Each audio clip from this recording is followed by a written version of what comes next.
Porque após o diretor da Polícia Federal, Andrei Rodrigues, entregar ao presidente do Supremo, Edson Fachin, todo o relatório sobre a perícia que foi feita no celular de Daniel Vorcaro, Dias Toffoli confirmou que é sócio da empresa que administrava um resort no Paraná e que fez negócios com o cunhado de Daniel Vorcaro. A Janaína Camelo está de volta e vai trazer mais detalhes para a gente, é claro, as explicações do ministro diante desses fatos. Jana.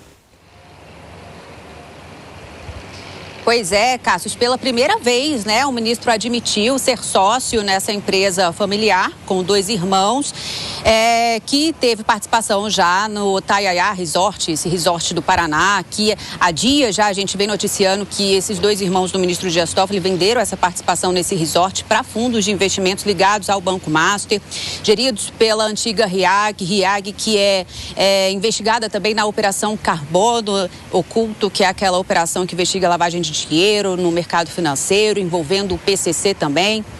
Enfim, essa segunda nota foi apresentada hoje, depois da primeira nota que foi apresentada ontem à noite. E nessa nota de hoje, o ministro fala que o nome dessa empresa é a empresa Maridite, de Sociedade Anônima e Capital Fechado.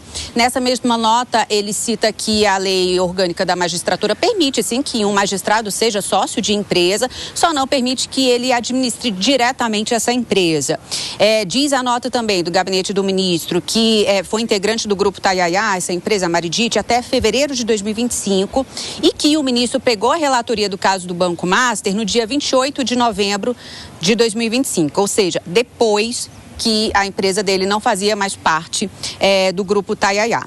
Diz também a nota que a participação foi encerrada por meio de 2 operações sucessivas, que tudo foi devidamente declarado à Receita Federal, que todas as vendas também foram realizadas dentro do valor de mercado. E aí, no final da nota, Cássio, o ministro diz que jamais recebeu qualquer valor de Daniel Vorcaro.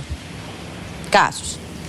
Perfeito, Jana. Obrigado pelas informações. A gente vai seguir, é claro, acompanhando todos os detalhes diretamente de Brasília. E qualquer novidade em relação a essa reunião que vai acontecer a qualquer momento lá na Suprema Corte entre Edson Fachin e, é claro, os ministros que estão presentes em Brasília, a Janaína Camelo volta conosco. Lembrando, gente, que ao todo são 8 ministros que vão participar dessa reunião. Apenas Luiz Fux e André Mendonça estão ausentes aí da capital federal e devem participar à distância. Mas, é claro, qualquer novidade a gente traz para vocês. O Fábio Pena, eu quero repercutir com você, porque a Janaína também trouxe outros elementos em relação, né, a essas explicações que foram dadas pelo ministro Dias Toffoli. Foi uma nota ontem à noite, outra agora hoje de manhã, trazendo essas ligações, essas conexões que ele teve, mas ao mesmo tempo ele sempre dizendo, foi tudo, o dinheiro foi declarado, mostrei para a Receita, eu não tenho nenhum tipo de negócio, e quando foi feita a venda da parte dele do resort lá, o Taiaiá, no interior do Paraná, ele nem era relator desse caso. Enfim, ele trouxe essas explicações. Como é que você enxerga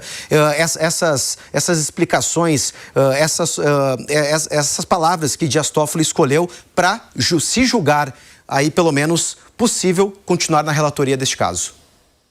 Nesse caso do Master, a cronologia faz muita diferença em todos os aspectos. Inclusive, a gente já criticou aqui o fato, e muita gente no mercado também faz ressalvas a isso, a demora do Banco Central em agir. Lá atrás, em 2024, já existiam elementos. Então, essa é uma crítica que se faz. Por quê? Porque a cronologia, o timing das coisas, nesse caso, a ordem dos fatores modifica em muito o produto.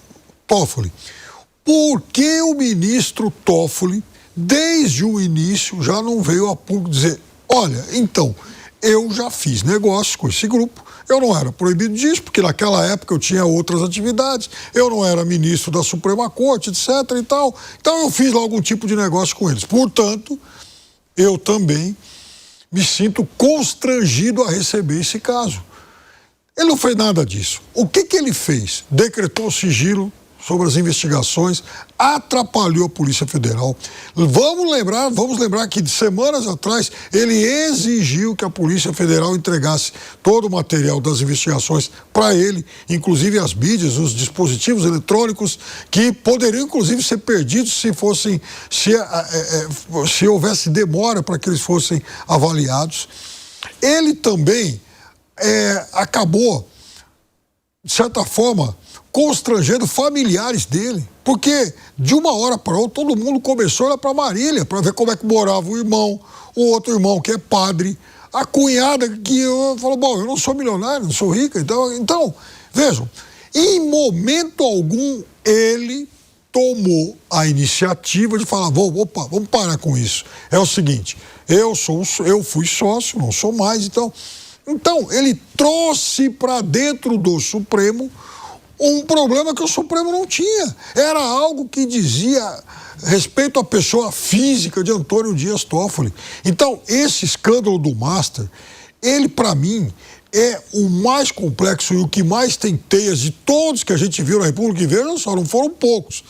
Desde da máfia dos anões do orçamento, porque aquele era um problema que dizia respeito ao Congresso. Aí, o mensalão, alguns integrantes do executivo, de partidos políticos.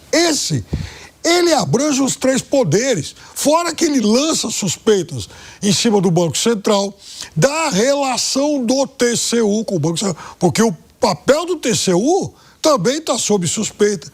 Então, esse é um escândalo que abrange muita gente e a sensação, a percepção para a sociedade é que isso tudo está apenas no começo. Então, ele deveria, agora não apenas renunciar ao caso, mas ele deveria ir embora, porque ele está jogando o escândalo mais importante da vida do Supremo para o centro da corte, para o colo da corte, e deixando uma situação muito constrangedora e difícil os seus pares e também o ministro Fachin. Isso aí, Piperno. Para quem nos acompanha na rádio, a gente vai fazer um rápido intervalo, mas o 3 em 1 segue em todas as outras plataformas. Bom, meus amigos, inclusive o Fábio Piperno trouxe aqui um detalhe importante sobre as ações e as questões, né, cronológicas do ministro Dias Toffoli à frente deste processo envolvendo, né, o escândalo do Banco Master.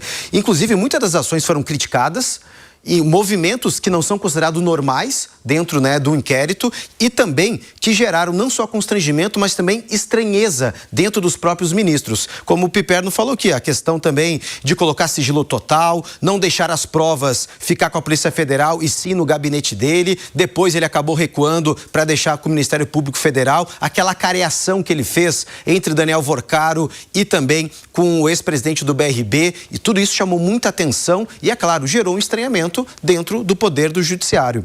Por isso, Alangani, eu quero te perguntar, essa reunião que Edson Fachin vai fazer com os ministros é uma espécie de freio de arrumação para dividir essa responsabilidade, porque Edson Fachin recém assumiu a presidência, pautou, inclusive na abertura do ano do judiciário, uma pauta que também não tem uma adesão muito grande, que é o Código de Ética, o Código de Conduta dos Ministros, e agora vem essa bomba que pode, de certa forma, dependendo de novas provas, novos elementos, pode implodir lá em Brasília e arranhar ainda mais a imagem do Supremo Tribunal Federal.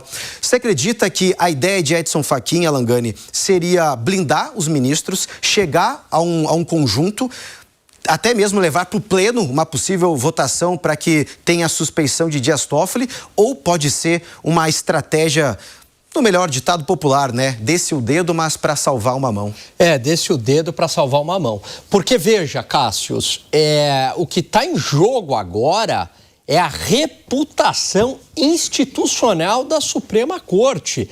O ministro Fachin tem uma tarefa muito difícil porque ele tem que estancar uma hemorragia. E a gente está falando de um ministro que tem um histórico de decisões muito questionáveis por renomados juristas, a começar pelo inquérito das fake news, interminável inquérito das fake news, que não muita gente acha que né, que começou lá com o ministro Alexandre de Moraes. Não. O inquérito das fake news começou com Dias Toffoli. Depois, ele anulou lá os acordos de leniência também. Isso foi unânime entre os juristas, muitas críticas entre os juristas. Depois ele aparece lá, a revista Cruzoé foi censurada por falar o amigo do meu pai, censura na Cruzoé. Então, veja, a gente está falando já de temas históricos que a classe de advogados, de juristas renomados, a imprensa, todo mundo ficou muito contra. E agora, veja aqui, não estou adjetivando não, só estou trazendo elementos, só estou trazendo fatos. E agora, novamente, né, no epicentro aí de uma baita crise por conta de suspeição, de conflitos de interesse envolvendo o caso do Banco Master. tarefa muito difícil para o ministro Fachin, talvez seja o maior desafio da vida dele. Mas, de alguma maneira, os ministros da Suprema Corte têm que encontrar uma saída, caso contrário, a reputação da instância máxima da justiça vai ser danificada. Ô Zé Maria Trindade, inclusive o Alan Gani falou, né, nessa questão de estancar esse sangramento que está acontecendo com o Supremo Tribunal Federal, e um pouco mais cedo ouvido um jurista que, caso Dias Toffoli não saia deste processo ou se julgue impedido, né, a suspeição devido ao envolvimento a esses novos elementos, ele disse que seria a mesma coisa do que aí cuidar de uma fratura exposta com esparadrapo. Pois é, tradicionalmente, o histórico do Supremo Tribunal Federal, e eu sempre acompanhei muito de perto o que acontece no Supremo, é o próprio ministro que se dá como impedido, né? Não me lembro de casos assim em que a corte decide contra o ministro de que ele está impedido. Existem vários casos e a própria Louman, ela deixa muito a cargo do juiz o que é o comprometimento, né? É ele que tem que se sentir impedido, é mais ou menos assim. Mas, nesse caso, ele está muito claro de que há um impedimento, né? Inclusive, a proposta da ministra Carmen Lúcia para o Código de Conduta indica mais ou menos isso, né? De que, em alguns casos, até mais leves, por exemplo, de alguém, algum parente que tem escritório defendendo o cliente, que o ministro deve ficar impedido, né? Nesse caso, o envolvimento do próprio ministro. Né? Então, assim, é uma situação muito complexa e diferente. E eu disse que o Supremo não tem armas, não tem mecanismos para se defender na opinião pública, porque ele não foi moldado para ter esse tipo de embate. O que nós estamos comentando, o que nós estamos negociando e que chama hoje a atenção de políticos e da imprensa é esse debate que é inédito. Os ministros do Supremo sempre foram considerados assim, uma espécie de reserva, né? Falavam um pouco, eram juristas que só falavam nos autos e assim por diante. E a gente vê ali na baila um debate meio que político, como se ele fosse candidato, como se ele tivesse que se reeleger. E não é assim. Aí entra a instituição, né, nessa insegurança que a instituição vem sendo questionada. Alguns usam o termo atacada, e eu acho questionada, porque o mundo mudou, nada é mais inquestionável, né? Tudo tem que se explicar.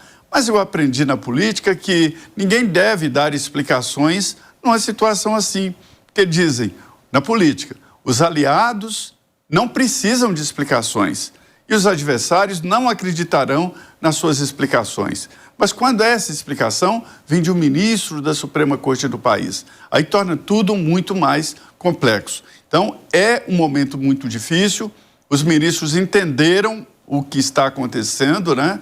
E é preciso tomar uma decisão. Essa decisão tinha que vir do ministro Dias Toffoli, de se considerar impedido, porque pode acontecer um afastamento compulsório, inédito, afastamento compulsório, porque há sinais de que aliados de Toffoli já soltaram a mão dele.